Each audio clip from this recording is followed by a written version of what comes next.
ঝড়খালির ছবিটা একবার আপনাদের দেখিয়ে রাখি।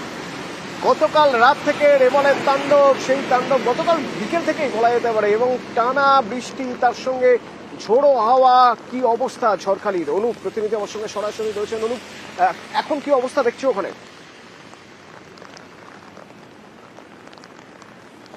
দেখো অতনুদা, গতকাল থেকেই কিন্তু এই যে ঝড়খালি সুন্দরবনের একদম উপকূলবর্তী এলাকা, শুধু ঝড়খালি নয়, ঝড়খালি, গোসবা, বাসন্তী, ক্যানিং, বিভিন্ন এলাকায় কিন্তু গতকাল থেকেই কিন্তু দেখো ঝোড়ো হাওয়া সঙ্গে বৃষ্টি। রেমলের যে প্রভাব যে কিছুটা হলেও যে এই যে সুন্দরবন উপকূলবর্তী এলাকায় যে পড়েছে, সেটা কিন্তু সকাল থেকে আজকে সোমবার সকালবেলায় কিন্তু তার অনেকটাই দেখা গেল। যেমন দেখা গেল রাস্তার ধারে পড়ে রয়েছে গাছের ডাল এবং গাছ উপড়ে পড়ে রয়েছে হচ্ছে ঝড়খালির বিভিন্ন এলাকায়, এমনকি গোসাবারও বিভিন্ন এলাকায়। তবে প্রশাসনের পক্ষ থেকে সেই সব গাছগুলি কিন্তু রাস্তা থেকে কেটে সরিয়ে দেওয়া হয়েছে এবং সেগুলি নিরাপদ স্থানে নিয়ে যাওয়া হচ্ছে। শুধু তাই নয়, রাস্তার ধারে যেসব দুর্বল বাড়িগুলো ছিল সেগুলো কিন্তু এই ঝড়ের তাণ্ডবেও কিছুটা হলেও সেগুলো ক্ষয়ক্ষতি হয়েছে, রাস্তার ধারেই পড়ে রয়েছে এবং সেগুলি কিন্তু এখনও রাস্তার উপরেই পড়ে রয়েছে।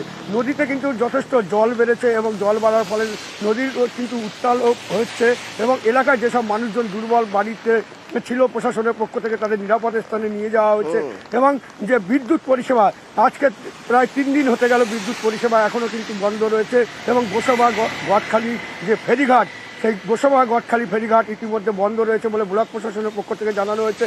তবে সব মিলিয়ে যে আতঙ্কটা ছিল রেমালের, সেই আতঙ্কটা কিছুটা হলেও মানুষ কিন্তু কাটিয়ে উঠতে পেরেছে। কারণ গতকাল থেকে যেভাবে ঝড় বৃষ্টি শুরু হয়েছিল, মানুষ যথেষ্টই আতঙ্কে ছিল।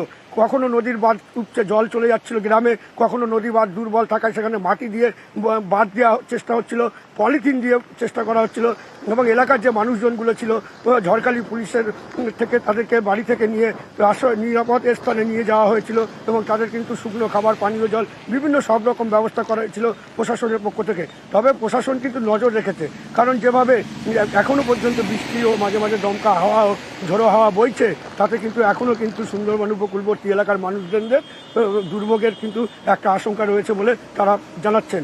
তবে প্রশাসন নজর রেখেছে, কিন্তু এ বড় চ্যালেঞ্জ, এই প্রকৃতির চ্যালেঞ্জ নেওয়া বড় কঠিন কাজ। কারণ যেভাবে গতকাল থেকে এই প্রভাব পড়তে শুরু করেছে, দুর্ভোগের মানে কোনো সীমা পরিসীমা নেই। দুর্ভোগ যে কখন শেষ হবে, কবে শেষ হবে, কিছুই এখন আঁচ করা যাচ্ছে না। এরই মাঝে খবর আসছে মৌসুমী দ্বীপে রেমালের তাণ্ডবে একজনের মৃত্যু হয়েছে। সে খবর থাকবে বিরতির পর, সঙ্গে থাকুন।